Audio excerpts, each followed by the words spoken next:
Good morning, everybody. JT back with y'all here in the studio on the morning drive. It is Wednesday morning or Wednesday afternoon, depending on where you are in the country. You could be central and still be in the morning, but of course, you East Coast guys are breaking for lunch. And if you have the availability of the time and the want to, tune in and be a part of us and hang out with us. Wednesday, February 18th, man. It just keeps flying by. What a weekend, and what an in between of last week from when we signed out and we had both shows last Wednesday to today, and got a bunch of stuff that we're going to be talking about. A lot of different topics. Some of it matters, and some, well, let's put it this way: all of it matters. It just depends on which part of it matters to you. So we've got a lot of different things we're going to discuss. I think forefront on top of everybody's mind and on everybody's heart is the passing of JR at Lifetime, and yesterday was his services, and man, it just happened quick, and there's been a lot of people posting up shared thoughts and feelings. The services were streamed yesterday. Some of us couldn't get in. I think probably due to the fact that the church wasn't capable of hosting that many people. I'm gonna go with that. And I haven't talked to anybody yet that did see it or was there. And if you were and you happened to be able to get logged in and you saw the service, I'd love to hear about it. Brandon Chase, man, a good buddy. What's going on? How are you, my friend? Brandon out here on the West Coast. What's up, West Coast? You out there with us? Also want to make mention of a couple of things before I bring in our co-host and our memory guys. So Brandon Carpenter in the wings and Matt Carey hanging out in there waiting to come in with us. Want to mention TFK. Registration's open. Get on over to our website. That is available for you to do right now. First 200 registrants for the truck show, you will get a bonus bucket. First 200 only. So get in there and get that done. Also want to say happy birthday to everybody out there. And there's a lot of you out there having birthdays and have had birthdays since last week. I'm going to go ahead and bring our guys in right now and get this going. Good morning. Morning, everybody. Hope everybody's having a good day. Guy. I like it. Man, obviously, you know, I don't think we have talked about JR, right? You and I. No, I know we talked, I think we actually were talking maybe the week before about some medical treatments he was having done. I think down in Mexico, John Hiley was telling me about it. Yeah. Really unfortunate. Hard to believe, honestly. Not right. There's nothing right about it. Nothing right about it. Were you able to get logged in yesterday? Did you have the opportunity to do that? I did not. I was actually out. I was doing some campaign stuff yesterday, so unfortunately I wasn't available to watch the services. But I know a couple people had said they were able to get logged in, but I also heard the same thing that you were saying. You know, a lot of people were having trouble with it, so I don't know what happened there. Yep, we got the spinning wheel on the screen. I'm sure it was just that their whatever app they used was not allowing for that many people at one time to come in and watch. Probably, yeah. It had to be. And you know that what a testament to who he was. You know, that just I'd say that's a pretty good thing. You know, whenever your time comes and your service is happening, that you overwhelm the server with so many people that want to watch it. You know, that's pretty amazing. Yeah, I agree. I'm going to be talking about JR this afternoon on the weekly update, and incidentally, on the weekly update today, we have 10-4 magazine contributor, the Diesel Addict, Stephanie Haas, going to be in studio, as well as Dan Linz, our editor, who brought Stephanie aboard. I don't know, I don't know if it's 10 years, 12, 15, whatever. Anyway, we're going to find all that stuff out, and how long she's been in the magazine and contributing, and all the good stuff that she does for 10-4 magazine. She has back covered right now, January and February. So let's see what happens in March. Yeah. We'll be talking to Stephanie. So tune in 5 o'clock Pacific time if you guys are wanting to. And of course, everybody, the playback is a huge part of things. So I'm going to bring Matt in. Good morning, Matt. Hey, how's it going? Good, buddy. Good. You know, I hate beating this dead horse, and it's not a dead horse, but it probably wears some of you out.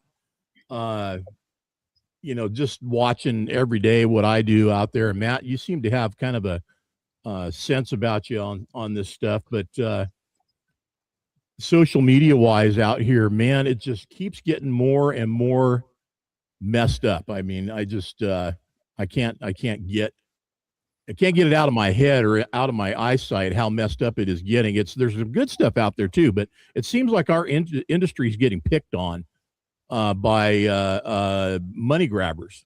And Dan Lynn's in the show this morning. Morning, Dan. Yeah, Central California up there where he's at. Snow. I got snow on the ground here too. Just a little dust, no big deal. But what I'm seeing out there, man, it's excuse me. There is an infiltration of people that are not in the industry pretending they are. And they're in this for one thing, guys. They're in it for your clicks so they can generate money and make money off of you. Save your time, resources, and energy and focus. Go where it's better appreciated and more relevant to what you're really looking for besides what's being offered out there. And I'm not going to go into details, but it's out there. Matt, I don't know how much of that you see out there all the time. You probably know what I'm talking about. Mm-hmm. I do. Yeah. Matt, they're just trying to get a buck anymore. I mean, Matt knows too. He's been along for the years of watching me and some of the social media people that have came into my life. I won't name names that really had no involvement in this industry. That kind of, you know, we had some experience with those people. I'll say that much. That Matt's kind of been there for some of that. So I think Matt remembers and understands some of that. Yeah, I mean, we've got people that don't even have their own, I don't know, don't even have a business, but then want to tell you how to run your own business and everything down to oil changes. It doesn't make any sense. So, you know.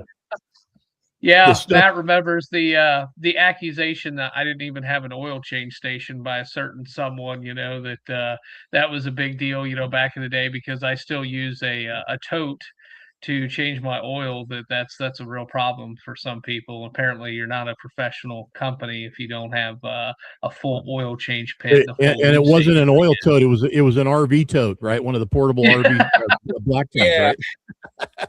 Yeah. No, it was, what was crazy is the accusation was made, but it was an actual true, you could go right to Truck Pro and buy it, an oil change, you know, I call it a tote, but it's an oil change barrel, you know, you roll underneath the truck and it's a nice thing, you know, but apparently it doesn't make you professional if you have one of those. So I guess I'm still on the amateur league, I guess, as far as that's concerned. Timu trucking business, I guess. I don't know. I'll tell you, man, and this is funny because I'll never forget it. The day I rolled into my first job as a paid mechanic for a company, and I walked in and I had 2 toolboxes, one in each hand, and the guys are like, "What are you gonna do with that?" And I said, "Whatever I need to." You know, and there was any level of guys in there that had, you know, a small roll away box to, you know, full on snap-on condos, you know, and it didn't take long for me. In fact, one of the guys ended up either, you know, he just ended up leaving. I'll just put it that way. I ended up with his lower box because Snap-on repoed it, and I ended up buying it. But that was my first toolbox. Plus, it came full of tools too, which helped out. But man, I mean, you do what you got to do with whatever you got, and if you're smart enough, you get by with whatever you got, and you make it as you go, right? Absolutely. Even yesterday I was building a tool I needed here actually. So you know how Peterbilts have the little eye bolts that the seat, basically your seat harness, actually attaches to for safety. And I started taking one of those out and I'm messing with it and it's super corroded, and it's taking forever. And I'm like, I can just build a tool and take this thing out with an impact.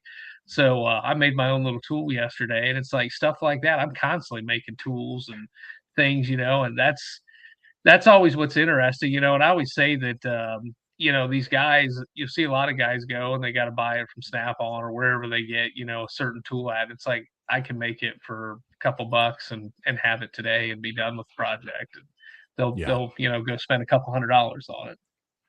I've met some Snap-on guys that are out there today, and representative of where I was, not the entire company, but I gotta say they're not the same as the guys that I had when I was a mechanic and on that truck every week, and it was, talk about an addiction. I mean, it's you're in there cutting a check every week, you're buying something new, it's like you're getting stuff paid off, going deeper into debt. It's a vicious cycle. Well, nothing against the local Snap-on people here, because don't take offense to this, because I'm sure I'll get a lot of hate for this. I normally do. It's gonna come and get you. Yeah, the Snap-on truck's not allowed here for a reason, and it has nothing to do with their tools or the products they sell or anything like that. It's because it's an addiction we don't need to get started here, and I think that's the best way to stop that addiction from starting. Yep. No, it's truly is. And back when I was wrenching, man, there was Snap-on, they were number one. There was Matco. Mac was either then or bought out recently, or just after they came into my world by Stanley Tool, I think. But some of the stuff was kind of woven amongst them all. But Snap-on claimed that everything they had was American, which it was not. Yeah. You're showing your age if you're talking about them getting bought out. That was like in the early 80s, wasn't it? Or something like that. Yeah. That's what they're saying. Yeah, Stanley Works, Stanley Black & Decker. Brandon, I will tell you, if it matters, maybe it's good or bad.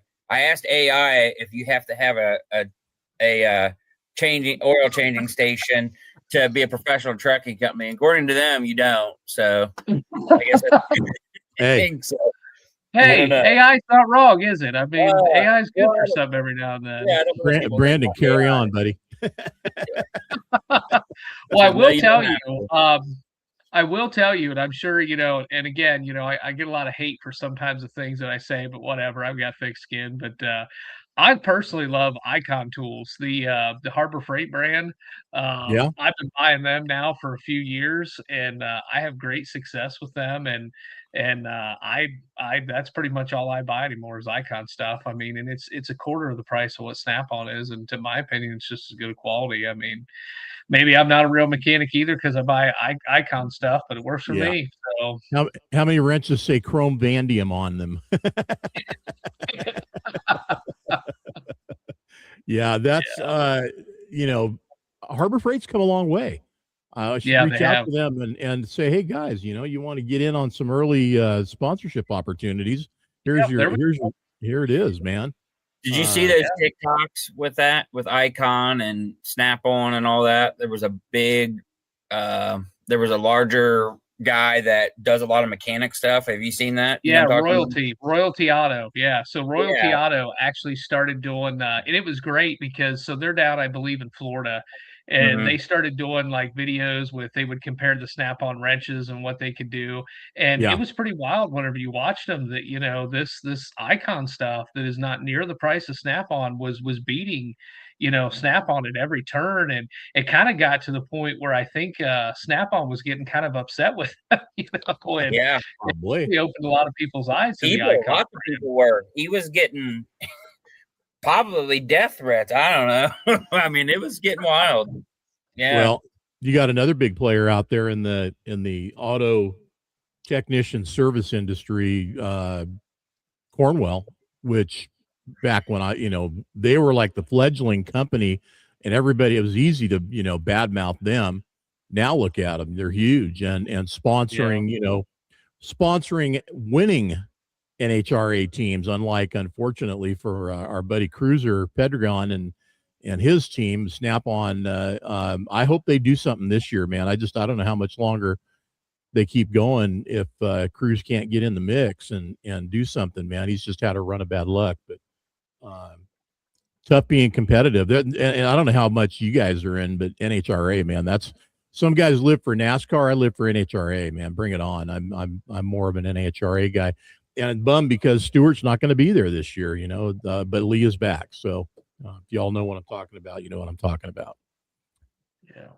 All right. We got some topics I want to discuss. Some of the things that are going on, we're going to get into. We're going to be talking about mats, of course, some specific things that are going on there. Also want to talk a little bit, probably more than a little bit, but paper logs may be making a resurgence. And Brandon, you're going to be our go-to on that.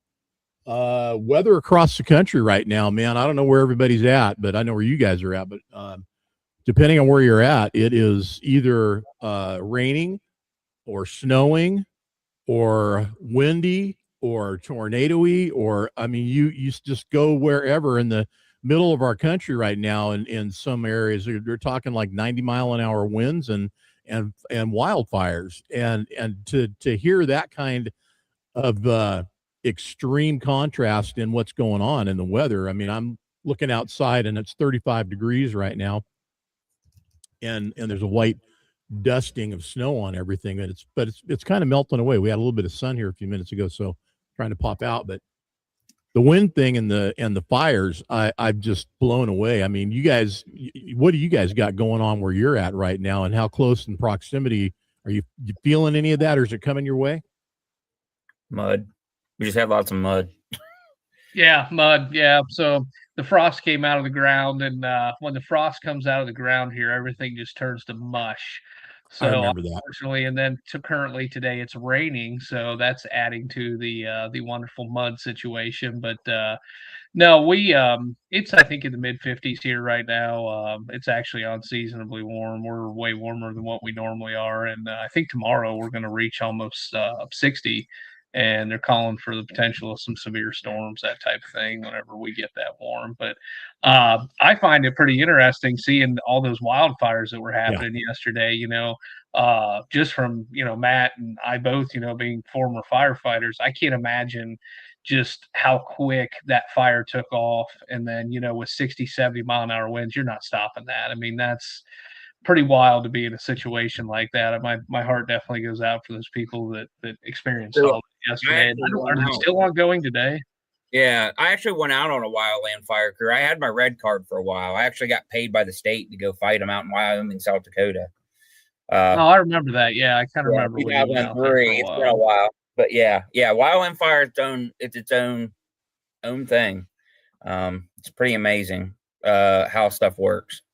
Well, there's a lot of nature's going to take its own course in that situation, and if you're doing it right, you're preventative before it happens, and then you're kind of along for the ride once it does. At some point, you're trying to intersect and intercede ahead of it before it gets to a point to stop it. Right? That's it. Yeah, that's like what they were talking about in California. What was going on? They weren't keeping up with it. The backfires, the burning, the making sure there was fire breaks, things like that. The division, the forestries, the all that stuff, they really got a really good idea of how to do this and handle it. When I was out there doing stuff, it was amazing. It's how they implement things and run everything. They've got it down.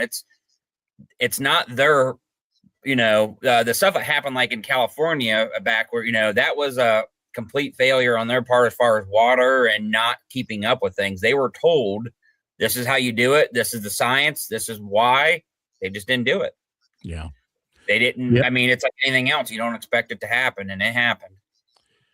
Yeah. Well, out of sight, out of mind. And in California, up until 5 years ago, whenever it was I left, there wasn't anything being done to be proactively preventative in forest management for wildfires. So many bad things had happened in California in the rural areas where places just literally whole towns burned down because there wasn't anything going on to prevent that from happening. And of course, then you add in PG&E and the problems that they've had with weather and taking lines and lightning strikes that get taken down. I mean, just a myriad of things, bad events, bad things happen, and everything. It was like a perfect storm for them. But there was still a lot of stuff that probably happened that could have been prevented. By the way, everybody, thanks for tuning in, man. We got a bunch of y'all in here from YouTube and Facebook. We're on Facebook and YouTube. I'm not sure there's an issue with X. I don't know if it's going out to X or not today, and I'm not on Instagram today. We're gonna let them figure out between them and our app that we use to cast to you guys, get their stuff figured out. Our editor Dan Lynn's in the house there, mentioning he's been out of power since 10 o'clock last night, and they're on generator power right now, and getting enough sun that the snow's melting over there where he's at too, and going through the same thing that I am here. Apparently we're kind of mimicking each other's weather, it looks like. I live in the forest right now, and forest management's a huge forefront conscious thing up here in Oregon, man. The guys people are very well aware of what it is they need to do every single year to maintain safety.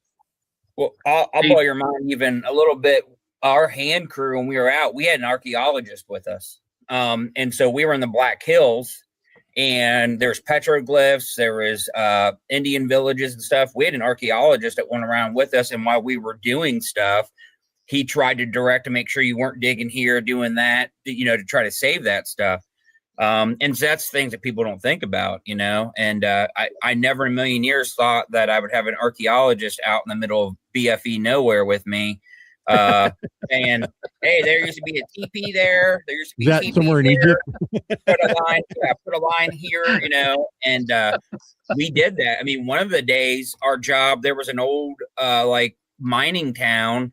It was just a bunch of dilapidated buildings, and they wanted us to build stuff to try to keep the fire from, jumping and burning this stuff down. It's pretty amazing. But yeah, to have an archaeologist, some old guy that looked a lot like me now with a white beard, walking around saying, telling us stuff. But yeah, there was petroglyphs and all that. And I got pictures, and it's, there's rock drawings and all this stuff that they didn't want to get burned up. So it's pretty interesting. Is that Dr. Leakey out there with you, or? yeah. We were, Jurassic Park. We were looking for eggs. Yeah, that guy. Right. Spare no expense. But no, it's so I like said that was years and years ago. There's a whole thing to it. So all the states they have interagency teams, and they send people out, and they really have got a good setup of how they put stuff together. But I had hoped when my son turned 18 that him and I was going to get him his red card. That's your certification to fight wildland fire. And I was hoping to go back out with him. And then I had my heart transplant and had to medically retire. So there's none of that now. So, but yeah, no, wildland firefighting is interesting and how it goes along. So. You guys ever have trucks put into service? Brandon, did you ever have trucks you put into service for carrying any equipment or anything like that into the fires? Yeah. So we had what we call brush trucks set up for wildland fighting here.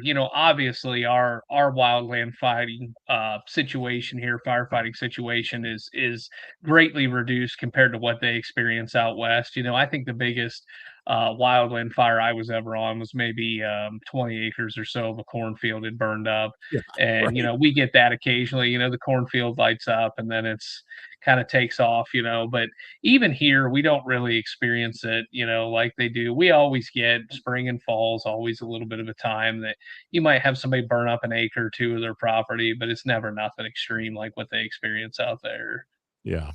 No. Jeeps, Hummers, pickup trucks. Yeah. I actually had a fire. So I was a career firefighter. We did have some pretty large stuff around here. We even had one fire where the local guy that does crop dusting literally came in with his crop duster with water and dropped it down through, in Ohio. Now that's a big thing out west. You got C-130s and stuff, but the local crop duster flying in, it was kind of interesting. But yeah. Now you got large aircraft in here, and it's a sight to see them come in and dive down into a lake, scoop up water, and then without stopping. It's a touch and go kind of thing, and then they're up and they're out and dumping it on the fire along with the guys that are, I think they're DC-10s. I think they're big jets that are carrying retardant. Yeah, I mean, there's some big differences in what's going on. Dan, that's for our guy Dan. I got it. He'll know what that's for. Thumbs up on that. Hey, by the way, I want to say to Dan and you both, remember when we did the Christmas show and you guys were bragging about how it was like 50 some degrees and you guys were kicked back, and it was beautiful weather. I was dealing with about 5 degrees in a snowstorm. Well, you guys are on the receiving end right now, and I'm actually the one sitting in the nice weather for once. So I'll remind you guys of that. we wait long enough, we're all going to get ours. I know. It's just it's a matter of time. And the thing up here, it's always, and we're not exclusive to this. You don't like the weather, wait 5 minutes or maybe 5 days. I don't know. We'll see what happens. But it right now, I mean, it keeps going from overcast to sunny. And as just from the time we've started the show to right now, 28 minutes in, and there's no snow that I can see out the window on any of the trees now. It's all gone. So by this afternoon. Now we're supposed to get the overnight. We're supposed to get some snow in the overnight again. So we'll see what happens. It got into the high 20s here. So it gets cold. We get some snow. I'm at 1,000 feet where I'm at. The big snow's at 3,000 and above, and the pictures and stuff. I follow all the CHP down in California in the different districts and stuff, and there is showing some 50, 80, and all these other smaller highways and stuff that are shut down because the snow has just come in and pounded them. So there's a ton of weather going on down there, and here in Southern Oregon as well. They had snow control, chain controls, all that stuff going on. Didn't see anything get shut down, but over the Sierras into Nevada and Highway 50 into Tahoe, 80 going in, all shut down. Well, interestingly enough, we're here in Ohio where we're at. We're actually about 1,200 feet above sea level here, so we're not far off from your elevation. Yeah. Well, and I mean, I've got the Rogue River. I mean, that's the biggest body or artery of water, and that's pretty good size going right through town. And I don't know if I mentioned this on the show. It may or may not have, but I think it's over a week now ago. I'm on Facebook. I can't remember what I was doing. I was putting something together for 10-4 or myself, one or the other, and a live stream comes up, and this live stream comes up, and there's this woman on the bridge on Highway 199, which is the Redwood Highway that goes right through Grants Pass, and that's the road you take from Highway 5, I-5, to the coast, and it drops you into Crescent City. And the bridge, it goes right over the Rogue River as you're going through town. Well, this lady's out there on the bridge, and she's got a gun, and she's waving it around, and she's got the cops are there. She's yelling and screaming. She's obviously dealing with some things, and this guy in the cars that are parked on one side or the other of her, they were on the back side of her, so facing the Grants Pass Police Department and all their cars that were lined up. Well, he captured the whole deal, man. They had to take her out because she shot at the police, and literally captured the whole incident on film. Then I knew this thing was going to go national, and it did. It started showing up all over the place. Just nuts, man. There's just Well, some people are dealing with some stuff out there right now, and this gal, no exception. And that was the end of it for her. She's not dealing with anything anymore. That was it. She was DOA right there. And and listen, local PD had to do what they had to do. They were being shot at, so there was no way around it. No way around it. And it happens. It happens all over the country. Unfortunately, it seems like that the mental health of this country seems to be declining.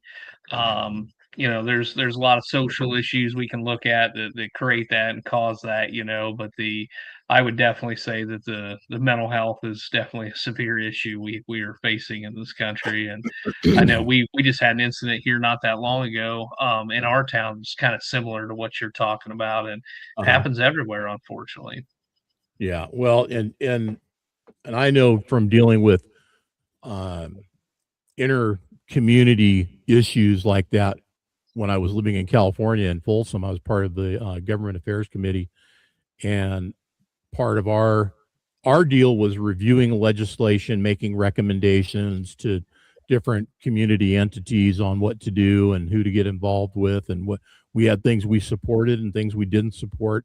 Homelessness was one of the biggest items, hot topics that we had as every meeting issue. And Folsom was being very proactive about what to do to assist with the homeless situation in that community. And they did some really great innovative things that I think helped to resolve as much as they could. And here's why I say as much as they could. As many, let's say 10 homeless people, there's one that wants to get off the street. And that's the problem. The other 9 don't want to conform. That's why they're there. And they're either drugs, alcohol, or mental illness. Those are the top 3 things that influence their decision process and what they're doing, and that's why they're there.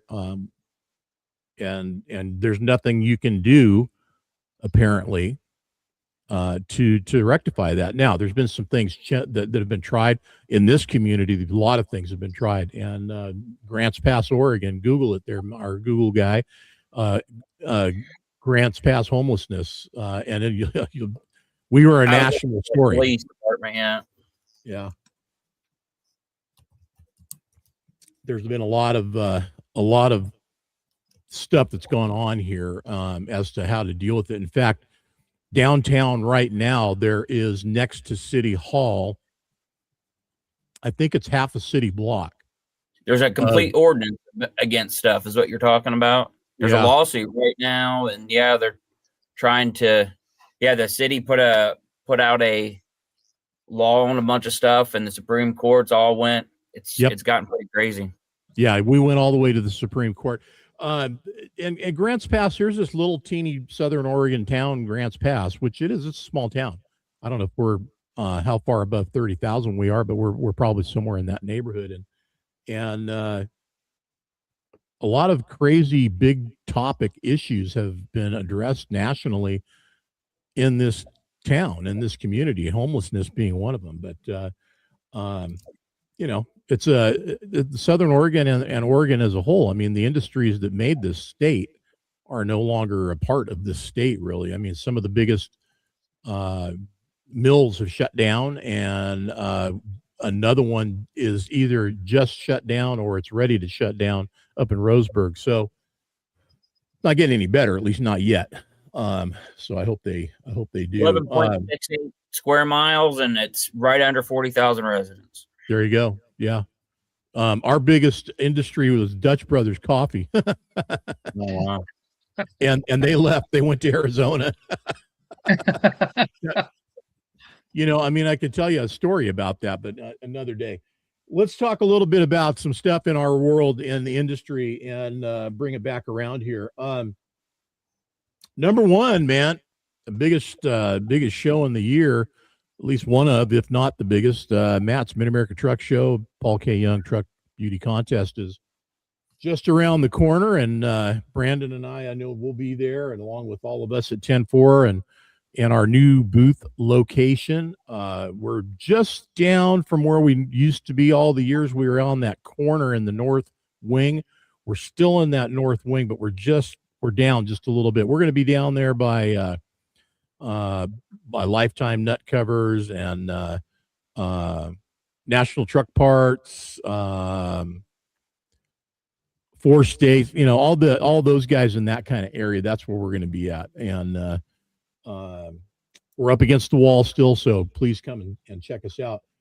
Let's talk a little bit about Matt's though and what's going on there. By the way, I want to acknowledge everybody. Tony Noda, what's going on, buddy? Yeah, Cal Fire is what it is in California. They're who gets it done, by the way, just to kind of close down that subject. But yeah, they're the ones who get it done, and have been for years.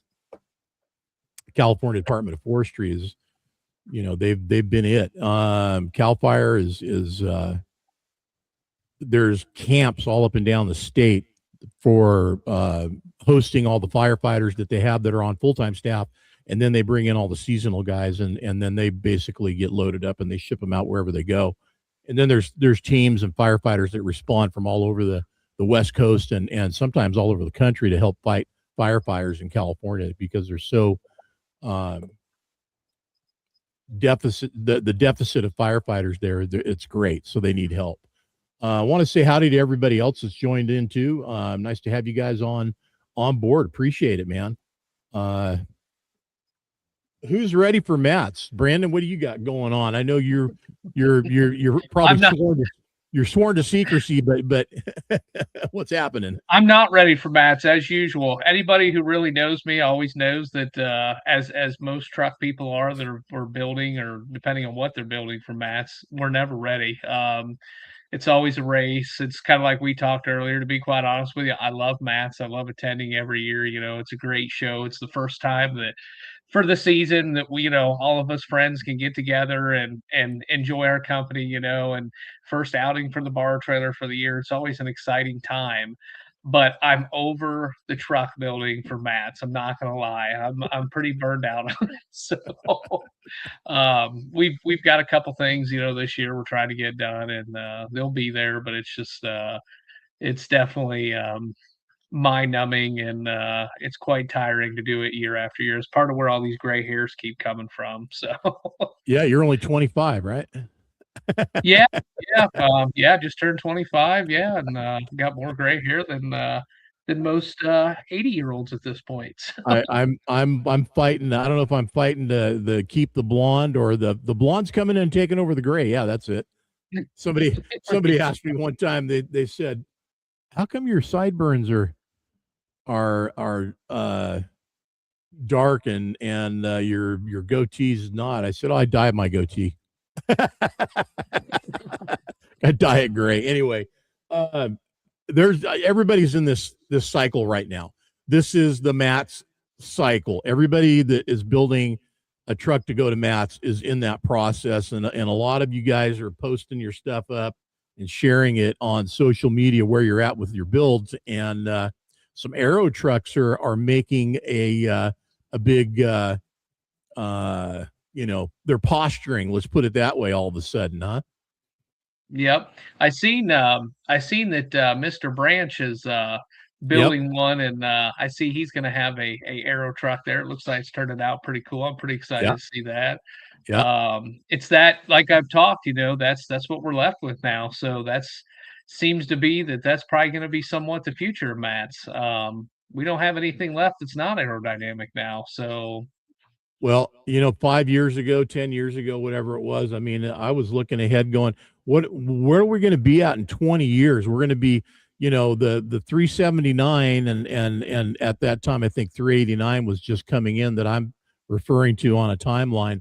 It was, those are going to be classic show trucks at this point, and everything else is going to be what we're looking at, which is going to be the aero trucks, whether they're diesel powered, electric power, whatever. I think most of them are going to be diesel power, but yeah, the look is what everybody's kind of leaning towards, the cut off front end and slope nose and aero truck. And yeah, so, but the process is in full effect right now to get everybody ready. And I keep looking down at Rod Pickett and what he's got happening down there at his facility with the Dandy Dairy truck. And course, 10-4 cover truck that is no longer. It's been completely every single nut, bolt, washer, whatever taken off of that thing. Give us an idea. What's that? What, I don't know how to put it. I mean, there's got to be like, there's the extreme like that truck's going through right now, which is a complete, off chassis, right? Completely stripped Yeah. down to everything, right? There's that, and then there's the, okay, let's leave a lot of this stuff bolted on here, but you come in and sandblast it or bead blast it or whatever you do. I mean, what's one extreme to the other? Where do you, what is it? Well, that's always the interesting part about truck shows. You have one level to the next, and you've got the trucks that might already be nice and they just need some adjusting, or they just need some things redone on them type stuff, and then all the way to what Pickett's are doing. That's it's my hat's off to him, the craftsmanship and the work that it takes to perform a job like that. And I talk about that all the time, that people, until you've ever done a truck to that level and you've ever freaking torn one down to bare frame rails and started completely over again, the amount of man hours that goes into that is unreal. And Yeah. I tell, people too that, I can never charge for all the work that I put into a truck like that because nobody would ever be able to afford it. I mean, it's just you put so many hours in building every little piece.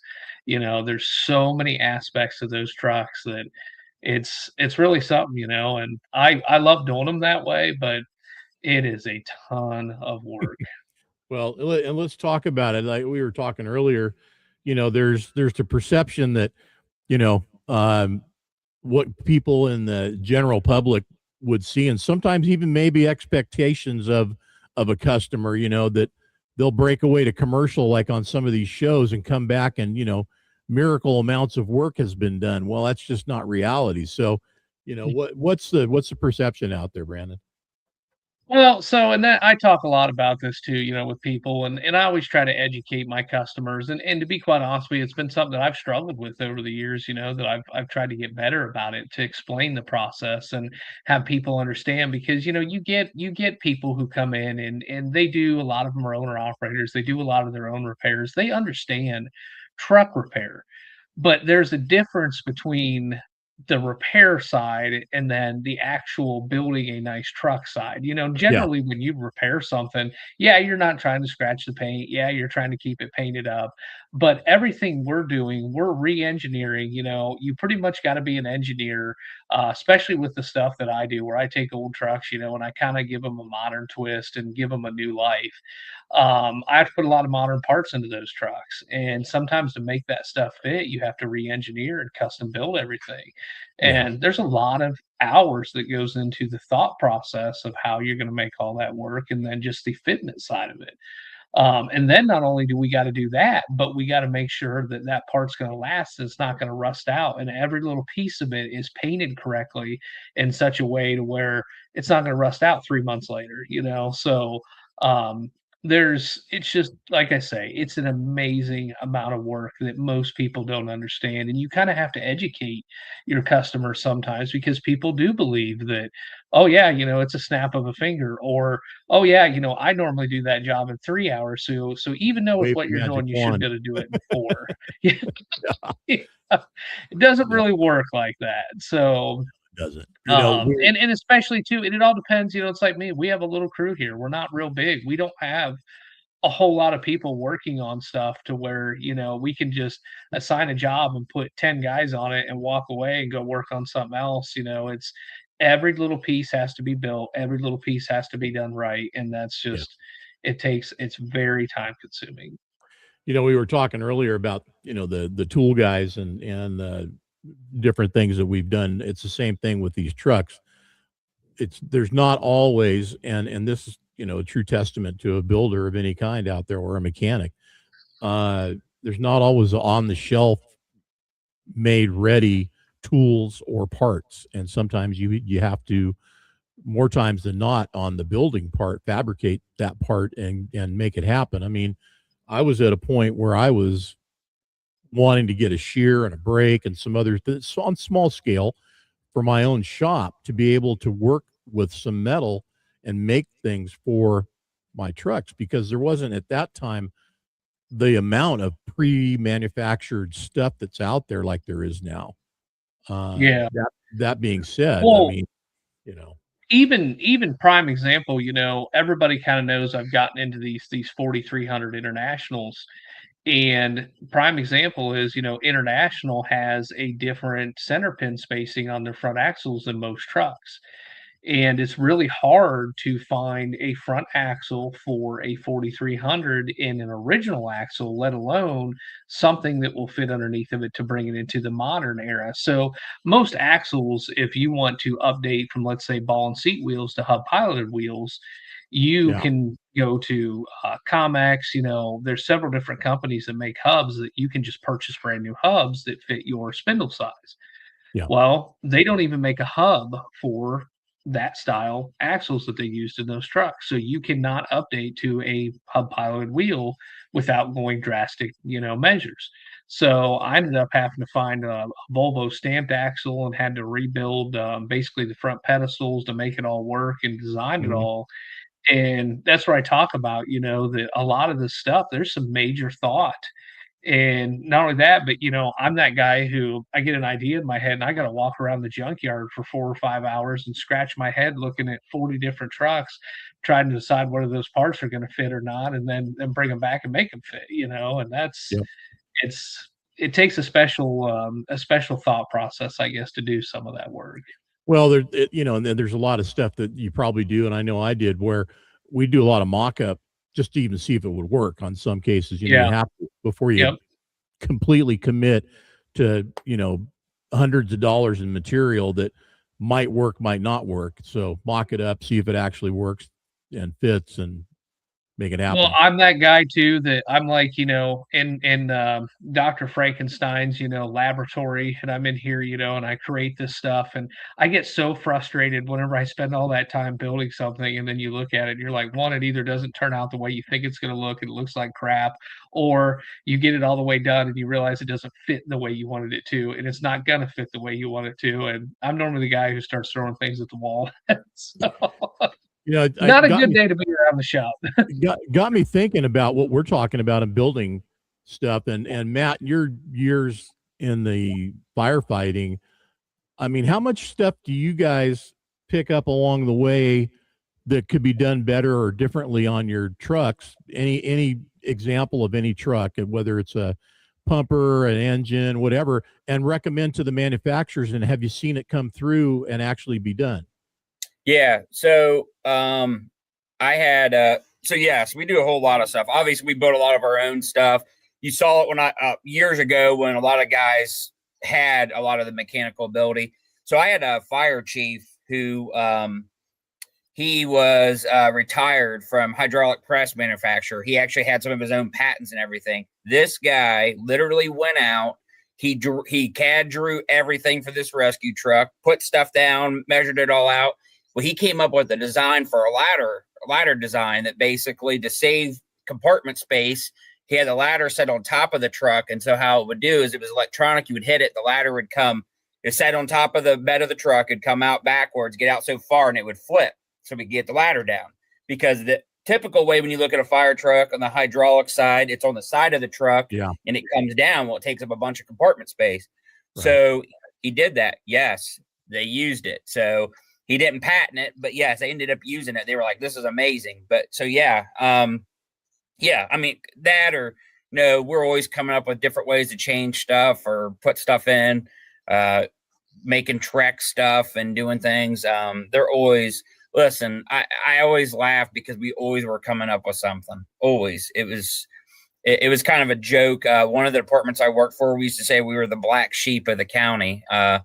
We were always coming up with stuff, and we thought it was amazing. I mean, we used that. We said we were the black sheep. So always trying to make more with less. But yes, I think when we're out in the field doing whatever it is that we do, and I know when I was out trucking and driving and operating, I was smarter then than I am now. I've probably forgotten everything that I figured out back then as far as what could make it better and do different things. I mean, there was a lot of stuff you just, every day you're kind of going through it. There's no way that R&D can do that for a company. You have to have people in in the real world figure it out for you and get back to you and filter that information back to you, man. And when it comes to building a custom truck, it's a blank canvas. I mean, you got yourself, the builder, the owner, and the kind of try to have a meeting of the minds of what to do here.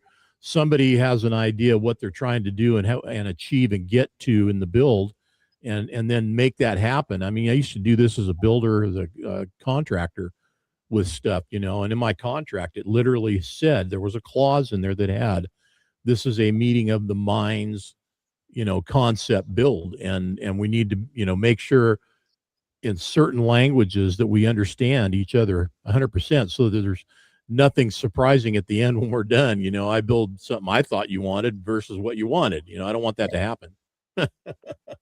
Man. And I got to say, it worked out pretty good for me, because I understood the process, and I worked with my customers to make sure that when we did get everything down on paper and both of us signed it, that we were in fact talking about the same thing. Because I don't know how many times you ever get in a conversation where everybody just kind of nods and goes, yeah, sure, yeah, and that's like, what was that about? I know departments here have bought fire trucks that once they got delivery of them, they didn't fit in the station. Oh. So we've had that happen too. It's pretty amazing. We had it happen here for a local small fire department, and I was like, did nobody think to measure the door before they ordered the truck? Ladder trucks not fit because they're too long. Or department I worked at, we had a deck gun that went on top of the truck. We had to take the deck gun off and store it because it was too tall. It would hit the building. And so when you needed to use it, you had to climb up there, attach it, all that stuff, because you couldn't back it in the building. And it was still tight. Like, you had to make sure the apron was clear, and, you couldn't have snow and rocks and stuff, because when you went to back that truck in, there wasn't much clearance. So, I mean, that wasn't designed that way, like a scraper. Come on. Yeah. We had a local station here, and they had one of the smallest departments out of any of the local departments. They actually just got done with a beautiful station. They finally got the community to come together, and they were able to build a new fire department. But for years, their station was designed for back whenever they were still using, very small gas engines. And they just weren't set up for these newer, bigger fire trucks. And I'll never forget, there was a time they had a house fire, and it was actually to the right of their station, and their doors were so small and their trucks were so big. I mean, when they would pull out, you could almost barely fit your hands between the trucks. It was so close. And wouldn't you know it, the day that they had the house fire to the right of their station, one of their guys pulled out, and they were just, their adrenaline was pumping, and they were just so concerned with getting there. They turned right a little too fast and ended up knocking down a good portion of the wall at the station because the doors were so tight. Most stations, there would have been plenty of room for the truck to make the swing, but unfortunately at that one, it just didn't work out that day. So not only did we have a house fire going on, but we had a structural issue with the fire department roof getting ready to collapse. So. Well, I'm confident that as we go through our processes, we learn as we go, and if we don't, well, then we're not paying attention, and we end up getting, the wrong fit in whatever it is that we're trying to get built. So we want to make sure we pay attention. And I'll say too, sometimes you have to build it 4 or 5 times. And I mean, that's just the reality of it. Sometimes you have to, keep trying and designing things, and maybe, the 4th time it didn't work, but the 5th it will. You got to go back to the drawing board over and over again on some of this stuff, because that's what it takes. I mean, hey man, let me tell you, persistence. Yeah.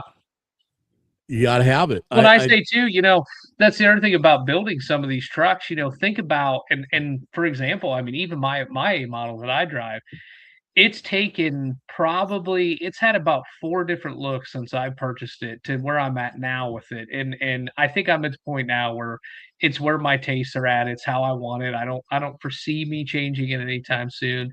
My flat glass is the same way. My flat glass has had 3 different bunks on it in the time that I've owned it. It's gone through 3 different transformations of looks in the time that I've had it, and I think that's something too that over time your tastes change, and you're constantly kind of redoing the design of things, and you know, something you might have liked and something you might have designed 10 years ago that was good enough for you isn't good enough today. I'm not, unfortunately, I'm not building cool rigs, but I live in one, and it sometimes needs some creative assistance, and it goes to persistence in that conversation. Just working with some blinds and shades and curtains in this thing to make it all work correctly.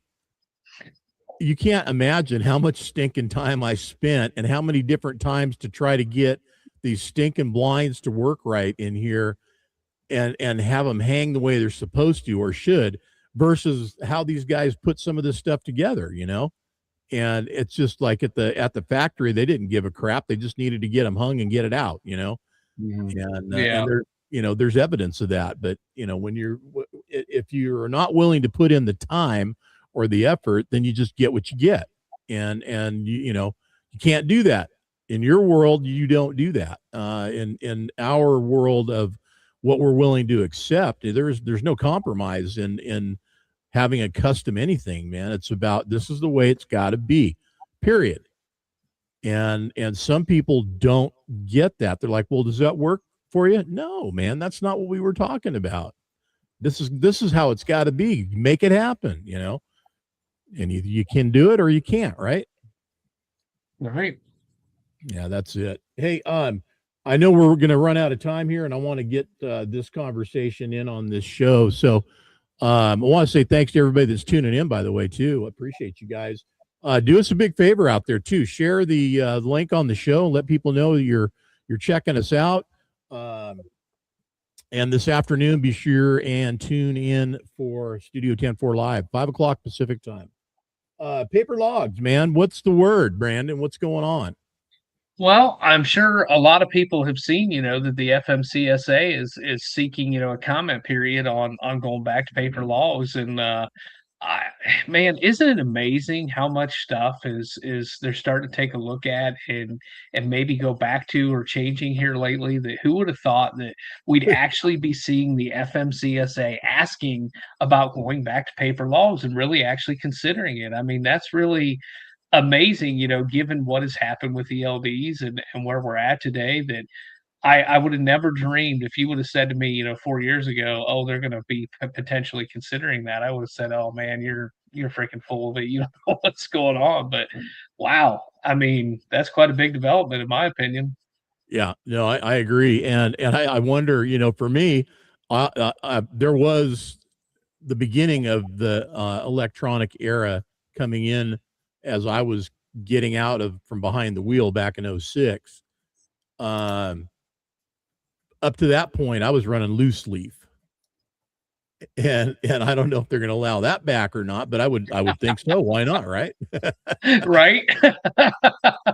Hey, I'm just excited, which and I'll say this, you know, I've never and you know, actually, I mean, I didn't really do logs for a long time, but you know, when I had to, I did. And I've never had to do ELD. Thank gosh. I've never even Yeah. logged on to an ELD. It's one thing I'm Yeah, me pretty either. proud of, you know, in my Yeah. trucking career. I've never been forced to do the ELD deal, but I'm excited for the fact, you know, we can go back to the when you get pulled over. Well, which logbook do you want? You know,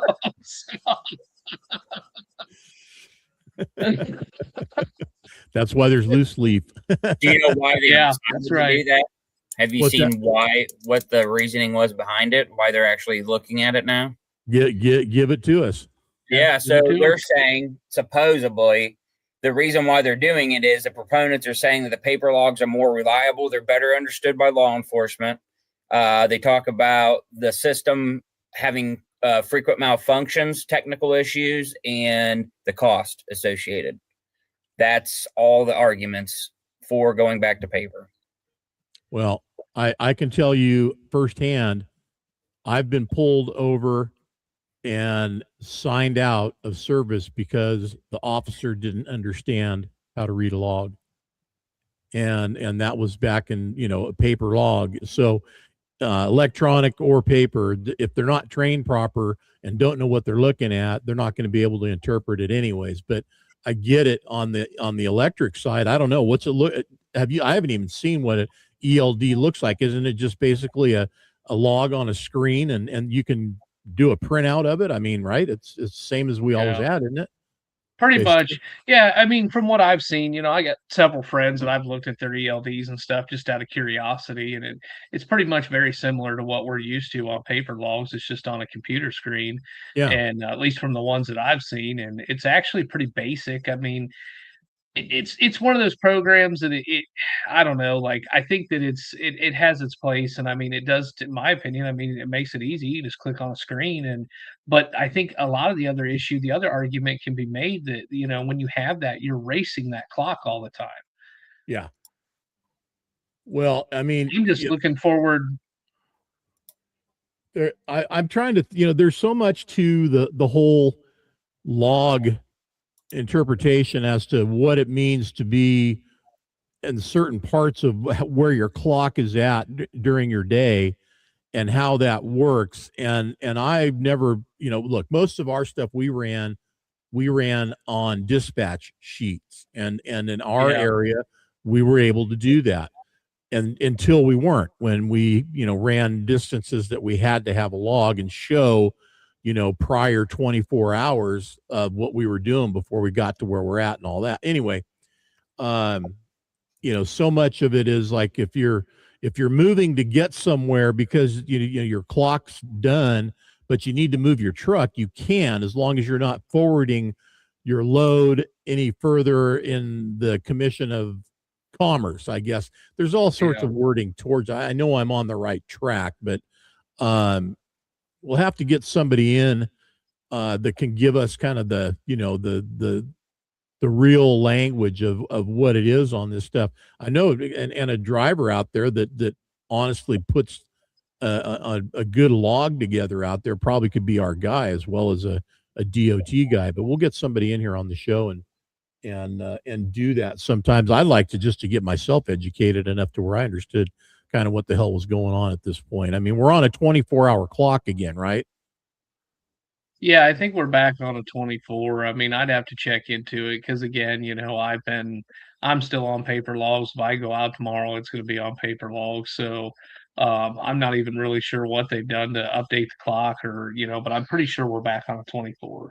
So many, yeah. So there's different ways that they can break it out, and depending on your truck too, the type of truck you have can determine how you log hours in, whether you have a sleeper or not, gives you more running capability, if I'm not mistaken, versus a day cab. They have stuff set up that it automatically will even track your stuff. Yeah. So you go over 4 miles an hour, it starts automatically switching driving status and tracks it. Yeah. Yeah, these guys, Tony, still, there you go, man. That's my guy right there. Still running a loose leaf. Yeah, that's why, because he's within 100 miles of base, so you can do that. Yeah. And I'm excited to actually pull in the truck stops again, and see all the log papers in the trash cans again, for that. Update everything and get back to current status. I'm excited for those days. Yeah. Hey, I want to say thanks again to everybody tuning in. Newbies, in fact, most newbies, because it's a new show. So appreciate you guys taking a shot at us here and seeing what's going on. And the YouTube guys, thanks for tuning in over on YouTube. Appreciate it. This afternoon, 5:00, Stephanie Haas will be on the Studio 10-4 Live, the weekly update, and that's 5:00 Pacific time. I'm glad that unfortunately it took this long for them to kind of come back around, but I'm glad they're kind of coming to their senses here on a lot of different things that's going on out there right now, and the realization is, as much as the idealistic deal for a lot of folks is, the green effect, we're just not there yet. And listen, if you think electric anything is going to, solve the ecological misfortunes of our country and our world, you're sadly mistaken. It's just not. There's so much that goes into processing and making the whole green effect happen. It's like shooting yourself in the foot, right? I mean, we're not there yet. We're just not. Okay. Well, it goes back to it's no different than what we were talking about earlier, when Matt was talking about the wildland firefighting.